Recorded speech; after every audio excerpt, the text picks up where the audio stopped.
Bismillahirrahmanirrahim. Assalamualaikum warahmatullahi wabarakatuh. Perkenalkan, nama saya Efrida Hanum Nasution, yang mana pada kesempatan kali ini saya akan membantu menjelaskan kembali politik pemerintahan di kawasan Pasifik, atau lebih tepatnya lagi politik pemerintahan di Fiji. Baik, sekarang kita masuk ke pembahasan yang pertama, yaitu sejarah singkat Fiji. Negara dengan luas wilayah 18.274 km persegi adalah negara kepulauan yang berada di selatan Samudra Pasifik dengan gugus kepulauan Melanesia. Negara Fiji memiliki nama lengkap Republic of Fiji dengan nama lokal Matanitu Koviti. Negara Fiji memiliki ibu kota yang bernama Suva dengan bentuk pemerintahan republik parlementer. Kepala negara Fiji adalah Presiden George Konusi Konorote sejak 12 November 2015. Berdasarkan data di tahun 2017, jumlah penduduk negara Fiji sebanyak 920,938 jiwa, dengan pertumbuhan penduduk 0,6%. Suku bangsa di negara Fiji didominasi dengan Melanesia dan campuran Polinesia, yaitu Itauke 56,8%, dilanjut dengan India 37,5%, Rotuman 1,2%, dan etnis lainnya 4,5%.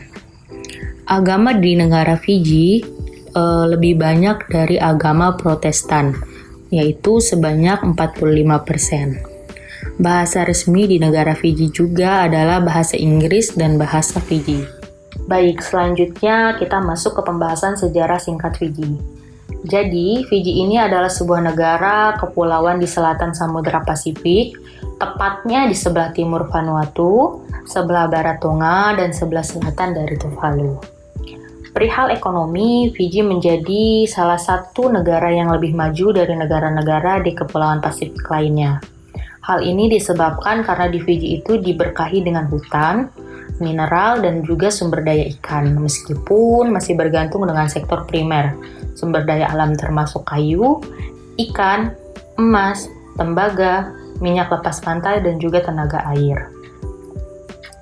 Penghuni pertama Fiji itu tiba dari Asia Tenggara, jauh sebelum terjadi hubungan dengan para penjelajah Eropa pada abad ke-17. Bisa dilihat di timeline sejarah di atas, Fiji ini bermula di tahun 1643, yang mana penjelajah dari Belanda yang bernama Abel Tasman saat itu sedang berusaha menemukan benua selatan besar pada 1643. Hal ini berlanjut di 1874 hingga 1970, Fiji itu dijajah oleh Inggris, yang mana kepulauan ini jatuh ke tangan Britania Raya sebagai koloni pada 1874. Hal itu juga yang menyebabkan mengapa bendera Fiji terdapat bendera dari Inggris. Hingga akhirnya Inggris memberikan kemerdekaan secara penuh di tanggal 10 Oktober 1970. Nah, di tahun 1879 hingga 1916, Inggris mendatangkan warga India ke Fiji untuk diajak bekerja sebagai buruh pada perkebunan tebu. Hal itu juga menjadi jawaban mengapa di Fiji banyak sekali imigran yang berasal dari India. Baik, selanjutnya Konstitusi 1997. Konstitusi 1997 ini merupakan amandemen dari Konstitusi 1990, yang mana dari hal itu merubah nama resmi negara dari Sovereign Democratic of Fiji menjadi Republic of the Fiji Islands. Nah, dari konstitusi tersebut, Presiden merupakan kepala negara, lambang persatuan, dan panglima tertinggi angkatan bersenjata. Periode jabatan Presiden adalah 5 tahun dan dapat dipilih kembali masa jabatannya 5 tahun berikutnya. Setelah itu tidak dapat dipilih kembali, dan Presiden juga dipilih oleh The Great Council of Chiefs, Dewan Raya Pemuka Adat, atas usul Perdana Menteri. Pemerintahan dijalankan oleh kabinet yang dipimpin oleh Perdana Menteri yang merupakan ketua partai pemenang pemilu. Para menteri diangkat dan diberhentikan oleh Presiden atas usul dan saran PM. Nah, lanjut, partai politik terbesar yang terdapat di Fiji itu adalah Sokoso Nidufatani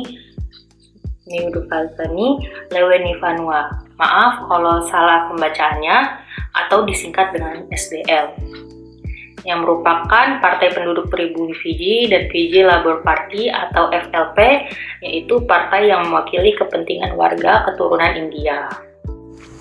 Dilanjut, Konstitusi 2013. Rezim memulai proses pembuatan konstitusi baru dengan menunjuk seseorang komisi yang dipimpin oleh seorang ahli hukum tata negara yang sangat dihormati secara internasional. Seorang ahli hukum tata negara itu bernama Profesor Yasgay.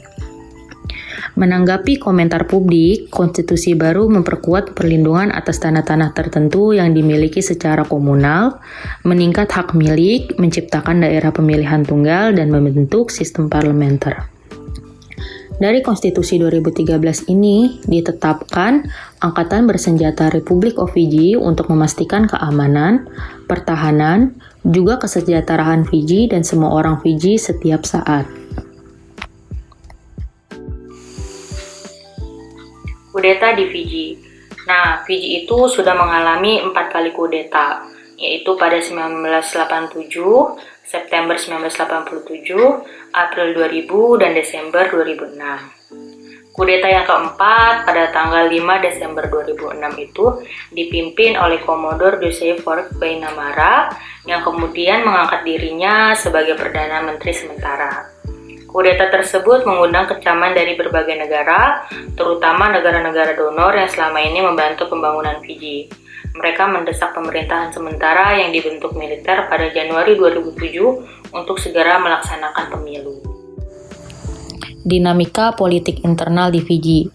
Fiji itu sendiri sudah mengalami 4 kali kudeta, yaitu pada Mei 1987, September 1987, April 2000, dan Desember 2006. Kudeta pada tahun 1987 dan 2006, kemudian pemberontakan pada tahun 2000, terjadi karena demokrasi di Fiji gagal memberikan jawaban yang benar untuk para penggerak kudeta atas pertanyaan politik yang ribet tentang kelas, kekuatan militer, dan kepentingan pribadi. Dampak dari kekerasan fisik antara anak negeri Fiji dengan keturunan India. Konstitusi baru di pertengahan 1990 telah diperlakukannya yang menjamin perlindungan bagi bumi putra. Kudeta 1987 atau kudeta militer di Fiji pada bulan Mei. Kudeta yang terjadi di Fiji tahun 1987 merupakan peristiwa penggulingan kekuasaan secara radikal, yang mana penggulingan kekuasaan secara radikal ini dipimpin oleh Letnan Kolonel Stefani Rabuka. Kudeta tersebut dilatar belakangi oleh permasalahan ras di dalam parlemen Fiji, yaitu masalah pribumi Fiji dan keturunan India. Pada tahun 1987, peristiwa kudeta militer itu merubah bentuk negara Fiji menjadi republik. Namun, Fiji tetap mengakui Ratu Elizabeth sebagai Ratu Fiji.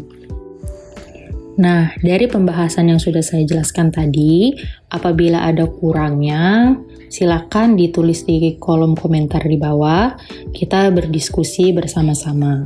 Jadi, ada kata-kata dari Mbak Najwa Shihab yang saya pegang sampai saat ini ialah ilmu jangan dijadikan objek hafalan. Ilmu itu untuk memahami dan menuntaskan persoalan. Jadi, kalau ada yang mau berdiskusi, silakan tulis di kolom komentar di bawah ataupun bisa menghubungi saya via media sosial.